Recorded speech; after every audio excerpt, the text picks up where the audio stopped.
Përparësia e mbjelljes të farës në mënyrë të mekanizume, siç e po më herët, është edhe në thellësinë, domethënë hapjen e vrimave uniforme. Thellësia e hapjes është e njëjtë.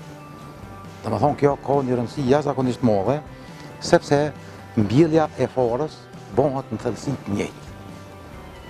Edhe këtu, domethënë gjasat për paraqitjen e sëmundjeve janë minimale, sepse ka mundësi më ajros, po edhe dështimi është minimal, sepse fara millet në thellësi të njëjtë, e jo sikur përpara me dorë që e bëjshim hapjen e vrimave, edhe dikun ma fell, dikun ma cekt, aty ku o mbjell fara ma fell, aty ka vanu procesi i mbjelljes, ose s'ka mujt me bi fara, kështu që humbjet janë konë më të mëdha.